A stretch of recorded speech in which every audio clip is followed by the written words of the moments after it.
교통생활 상식을 높이는 시간 한장현 교수의 교통안전 상식.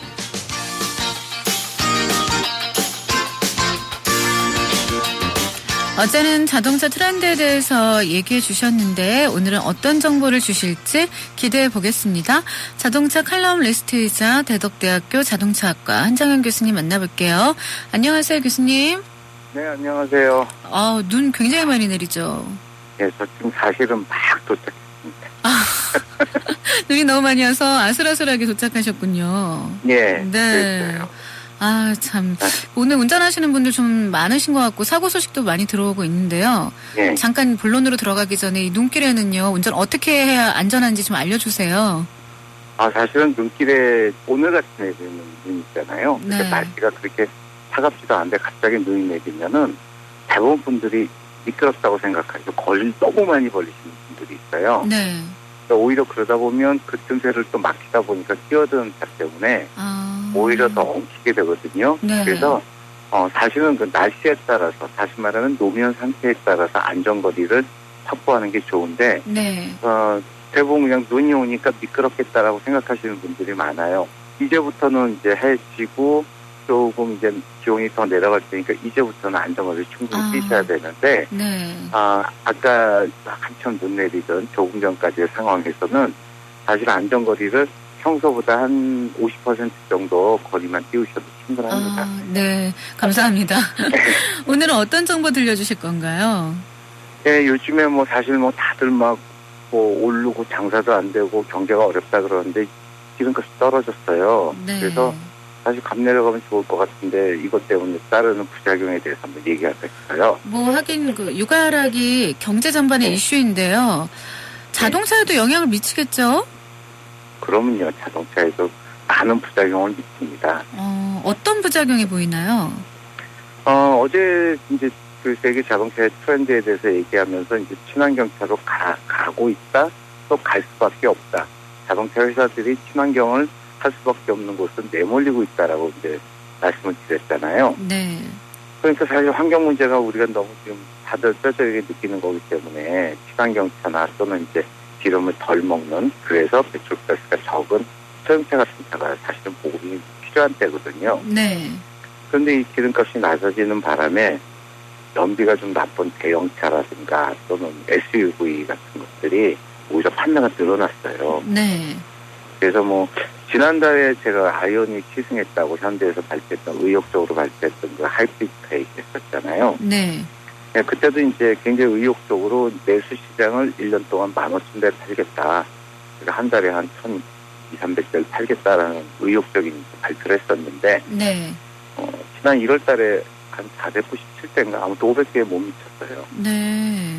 2월 달도 지금 봐서는 많이 팔려야 600~700대 정도 팔릴 정도로, 이렇게 되다 보니까 이제 현대자동차에서 그 임직원들을 대상으로 해서 네. 벌써부터 30% 할인, 물론 1,500대에 한정해서인데, 네.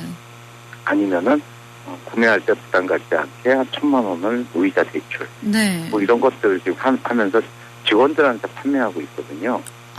참 무슨 경우일까 이거. 네. 발표된 지 한두 달밖에 안 된 우리 젊은 친구들마다 소위 따끈따끈한 신상이, 네. 이게 지금 단종합된 차종 내지는 너무 안 팔려서 그냥 우리가 얘기할 때 떨이 판매하는, 무더기 판매하는 방식을 취하고 있다는 게, 네. 그만큼 친환경차가 안 팔린다는 얘기죠. 네. 그 기술 수준도 높고 성능도 뛰어나잖아요. 네, 지금 현대에서 발표한 대로는 기술 성능도 굉장히 뛰어난데, 그런데 문제는 소비자 입장에서는 그냥 편하고 경제적인 차를 요구해요. 네. 그러니까 아이오닉 하이브리드가 연비는 좋고 그런데 차값이 좀 비싸거든요. 네. 그러다 보니까 이제 기름값이 낮아져 버리니까 한번 높은 연비라고 해봐야 한 달에 기름값 몇만 원짜리 안 나는데 이렇게 생각을 하고, 또 이 아이오닉이라는 차가 제일 기본형은 2천만 원 조금 넘지만, 네. 제일 최고급의 풀옵션까지 하면 이게 3,170만 원이 넘습니다. 네. 그러니까 웬만한 중형차 값이고요. 네. 또는 연비 좋다고 소문난 준중형 수입 디젤차하고 같아요. 네. 그렇다면은 아무래도 소비자들 입장에서는 그냥 편하게 아무 주유소나 있고, 그 다음에 뭐 배터리 신경 안 쓰고 뭐 여러 가지 생각해서 오히려 지금 오히려 안 팔리는 그런 인식이 잡힌 것 같아요. 네. 우리나라 수준이라면 소비자들이 환경적인 요인으로 선택을 할 만도 할 것 같은데요. 네, 저도 그렇게 우리나라 소비자들의 그 수준이 조금 더 높길 바라는데 네. 사실은 그 소비자 의식이 낮아서는 아닌 것 같아요. 그러니까 이제 지난해 우리나라 그 SUV 판매 같은 경우 보면은 2014년에 비해서 거의 35%, 3분의 1이 늘었어요. 네. 수입 SUV는 36%나 늘고요.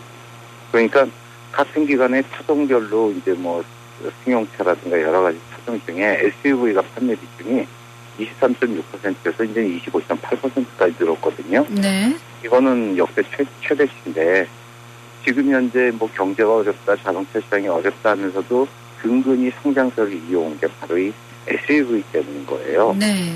그럼 뭐 중국에서는 더 심각하죠. 뭐 작년에 중국 벌써 판매량이 2천만 대가 넘었거든요. 대단하네요. 예, 그 중에서 SUV가 617만 대가 넘으니까. 근데 뭐 617만 대 넘었으니까 2천만 대 중에 뭐 그래도 뭐 그렇게 많은 거 아니지 않느냐 하겠지만 네. 그 전해인 2014년도에는 400만 대 정도밖에 못 팔았었어요. 네. 그게 갑자기 그냥 한 55% 늘어버렸으니까. 그렇군요. 예, 미국 같은 경우에는 이제 2000년 초반만 해도 8기통 차들이 거의 반이었거든요. 네. 근데 지금 현재는 한 15% 정도 그건 줄어들었고 4기통 차 비중이 한 70%에 가까이 가니까 네. 미국에서는 그래도 조금 차가 좀 줄어들었다고 볼 수 있겠죠. 그나마 미국은 나은 것 같네요. 예, 그것도 사실 데이터상으로는 그런데 통계상으로만 그렇지. 네. 지난 2월에 미국 자동차 판매량 보면은 사실 거의 같은 수준이에요. 네. 그런데 소형차 판매가 오히려 11% 넘게 떨어졌고요. 네. 뭐 스포츠 외건이라든가 SUV에 포함되는 그 크로스오버 같은 차들이 10%가 늘었거든요. 네. 그렇게 하고 또 뭐 미국의 포드, 원래 미국 좀 큰 픽업들이 있는데 기름 먹는 하마인데 네. 얘도 뭐 2015년도에 78만 대나 팔았으니까 그랬군요. 엄청나게 다들 그냥 큰 차, 기름 많이 먹는 차를 겁없이 사는 거죠. 네. 그러면 기름값이 저렴해져서인가요? 그런데 미국은요, 오염물질 규제와 연비 규제가 강화되고 있지 않나요? 예, 바로 그렇습니다. 그러다 보니까 마치 우리도 보면은 뭐 토익 시험 성적은 좋은데 외국인 만나면 뭐 이러고 말 못하는 친구 있잖아요. 네. 그런 식으로 지금 이런 규제치에 맞춰가지고 다운사이징이라는 걸 하긴 해요. 네. 그러니까 이거 다운사이징해서 오염물 배출을 줄이려고 하는데 사실은 더 줄일 수도 있는데 네. 더 줄이려면 차를 다이어트 시키면 되는데 차는 그대로 두고 최소한 그 배출가스 규제나 이런 것들을 피할 수 있는 다운사이징이 되다 보니까 네. 뭐 규제치는 분명히 충족하긴 하지만 여전히 미국에서도 큰 차를 타고 다닌다라고 할 수 있습니다. 그렇군요. 그러니까 뭐 경기나 뭐 유가 하락하고는 상관없이 그냥 그대로 유지들 하고 사는 거네요. 그렇죠? 예, 그렇습니다. 네. 그러면 마지막 질문인데요. 예. 이게 유가가 지금 오늘도 제가 기름을 넣었더니 1,319원이더라고요. 깜짝 놀랐어요. 예. 기름값이 내렸다고 사실 많은 분들이 좋아하시는데 그렇게 예. 되면 이 경기가 더 침체가 된다는 이야기 아니에요?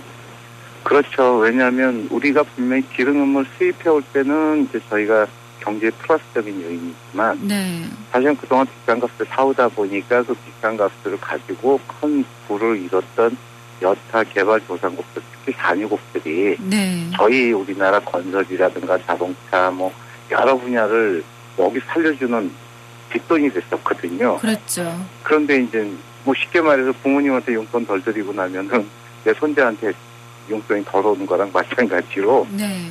그렇게 해서 지금 유가 하락이라는 것이 표면적으로 뭐 좋을 것 같은데 사실은 네. 이것 때문에 경제적으로도 어렵고 또 하나 그러니까요. 문제는 네. 에너지를 아끼지 않기 때문에 오염은 더 그렇죠. 심각해질 수 있다는 네. 그런 문제가 있는 거죠.